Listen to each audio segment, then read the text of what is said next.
Everyone, कैसे हैं आप सब? ठीक ठाक। अच्छा, ये आपको दिख रहा होगा कि आ गए एक बार फिर से हमें तंग करने, राइट? बट ये जो टॉपिक जो हमने आज पढ़ना है ना, वो तंग होने वाला है ही नहीं। ये तो बातें वाली बात है। रिपोर्टेड स्पीच मतलब आप किसी से बात करें और वो बात आगे करें। वैसे कहते हैं यार कि जो किसी से बात होती है ना, वो आगे करनी नहीं चाहिए, है ना? चुगली बोल देते हैं उसे। But any how, let's say मैं आपको कुछ बताऊं, वो चीज आप आगे किसी को बताएं कि मैंने क्या कहा, तो वो किन फॉर्म्स में कही जा सकती है, उसी का नाम है रिपोर्टेड स्पीच। चलिए शुरू करते हैं। अब आपके सामने बड़ा कुछ लिखा है, इसे परेशान नहीं होना। बहुत प्लेन लैंग्वेज में we are going to understand this. बड़ा प्लेन तरीके से समझते हैं होती क्या है रिपोर्टेड स्पीच, इसके रूल्स क्या हैं, सब समझते हैं अभी एक एक करके। But for that to happen you will have to be very very attentive, है ना? चलो लेट्स बिगिन। अब पहली चीज यार, जो वर्ड्स बोले जाते हैं ना किसी के भी द्वारा, वो दो तरीके से आप समझा सकते हैं। चलो अब ये जो बोल रहा है वो मैं आपको बड़े सिंपल वर्ड्स में बताता हूं, जो यहां लिखा हुआ है।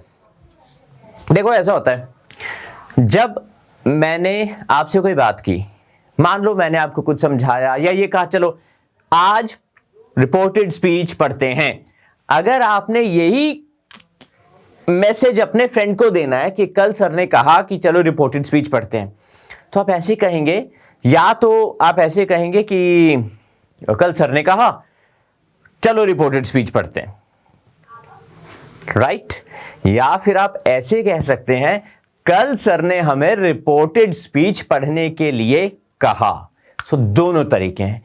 इसी तरह से अंग्रेजी में भी आप इसको ट्रांसलेट करेंगे तो दो अलग अलग तरीके से हम इसको बोल सकते हैं, राइट? अब ये चाय का शौकीन है रवि, राइट? ये सेंटेंस को हम कैसे बोल सकते हैं? रवि ने तो बोल दिया ठीक है जी मैं चाय का शौकीन हूं। देखो एक तरीका यह है कि या तो हम एज इट इज बोल दें, है ना? देखो, या फिर instead of his actual words. अब इसको कहते हैं इनडायरेक्ट स्पीच। डायरेक्ट तो ये खुद ही हो गया, जो इसने बोला है मैं वैसे ही बोल दूं।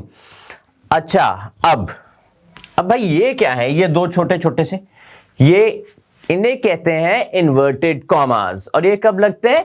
जब आप किसी के वर्ड्स को एग्जैक्टली जैसे उसने खुद कहा है वैसे ही आप कोट कर दो, तब आप यूज करते हैं इन्वर्टेड कॉमास, ठीक है? सो पहले मैं इसको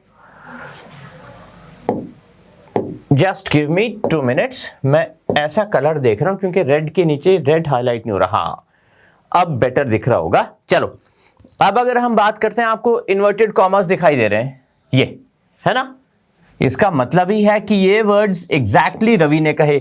रवि ने यही कहा है, I am fond of T. ये नहीं आई लाइक टी, या ये भी नहीं I am in love with T. उसने कुछ और नहीं कहा भाई, उसने एग्जैक्टली उसी के शब्द जो हैं, हमने क्या किया, रवि के शब्दों को लिख दिया, बोल दिया, बता दिया, है ना? ये हो गया डायरेक्ट स्पीच कि जैसा था वैसा बता दिया। इसी बात को आप इनडायरेक्टली कह सकते हैं कि यार कल मेरी रवि से बात हुई और उसको चाय पसंद है, ये बात उसने मुझे कैसे समझाई। इसकी जगह पे ये instead of his actual words आप कुछ और कह सकते हैं। इसी को हम इनडायरेक्ट रिपोर्टेड स्पीच कहते हैं। Indirect speech, reported speech. चलो पहले हम वापस चलते हैं। रवि की एग्जांपल यहां लिखी नहीं है, मैं बताता हूं आपको। Ravi told, maybe said भी हो सकता है वैसे तो, right, that he was fond of tea, ऐसा करके कुछ। अब किसी किसी केस में ये was जो है वो is भी बनेगा, मतलब is भी रहेगा किसी किसी केस में, वो भी अंडरस्टैंड कर लेते हैं। चलो जी लेट्स कंटिन्यू। अब the verb that introduces the actual words of the speaker, again color problem, हम दूसरा कलर ले लेते हैं अब, ठीक है, fine. So what about, just give me 1 minute, I am trying to find a color जो बिल्कुल एप्ट हो। या डज इट लुक नाइस? नहीं, चलो चल जाएगा। Any how, the verb introducing the actual words of the speaker is called the reporting verb. अब reporting verb क्या होता है यार? ये फिर एक टर्म आ गई है ना, हम हो गए परेशान। आपने इस टर्म से परेशान नहीं होना। रिपोर्टिंग वर्ब क्या होता है? रिपोर्ट करना मतलब बताना कोई चीज, वर्ब मतलब एक्शन, राइट? सो जो उस बंदे का एक्शन बता रहा है पिछले वाले सेंटेंस में, वो रिपोर्टिंग वर्ब ये था, एम। यहां कोई और एक्शन नहीं हो रहा था, है ना? सो उसको हम रिपोर्टिंग वर्ब बोलते हैं, जो इंट्रोड्यूस करता है वर्ब को, indicates who speaks to whom, when and how, right? चलो, रिपोर्टिंग वर्ब सेड एटसेट्रा, ये जो रिपोर्ट कर रहा है, ये मेन वर्ब हो गया आपका। एक वर्ब ये हो गया ऑक्सिलरी वर्ब, ये हो गया रिपोर्टिंग वर्ब जो इंट्रोड्यूस कर रहा है ना? Said is the reporting verb and this is the auxiliary verb. दो वर्ब्स हैं ये, सेड, टोल्ड, एक्सक्लेम्ड, बड़े सारे हैं, right? The actual words of the speaker are placed within inverted commas. भाई ये हमने देख लिया पहले ही, ऑलरेडी देख लिया है, ठीक है? एक्चुअल वर्ड्स, अगर एक्चुअल वर्ड्स हैं तो आपको इन्वर्टेड कॉमास में ही लिखने हैं, है ना? आपने चेंज कर दिए तो इन्वर्टेड कॉमास नहीं आएगा, फिर दैट आ जाएगा। The first word of the reported speech, ये तो यार वैसे भी कैपिटल लेटर से ही बनता होता है।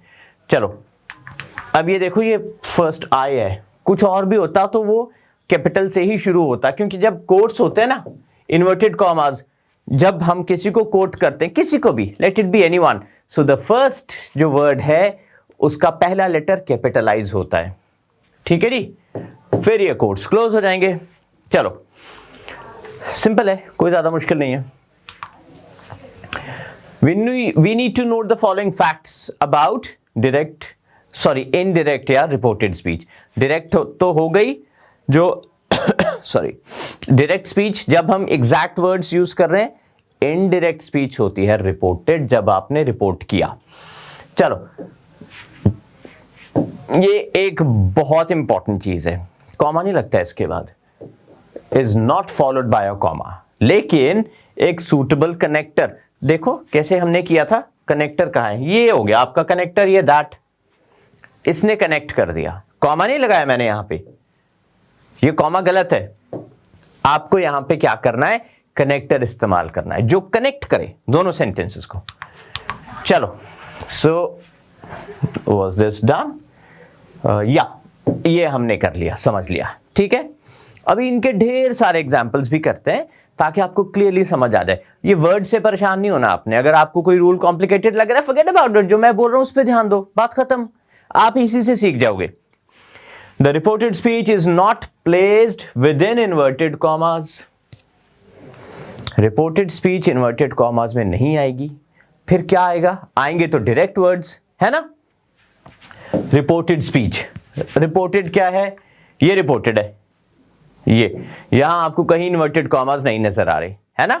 डायरेक्ट स्पीच में आपको इन्वर्टेड कॉमास दिखते हैं, रिपोर्टेड में नहीं दिखते। ये भी क्लियर हो गया हमें।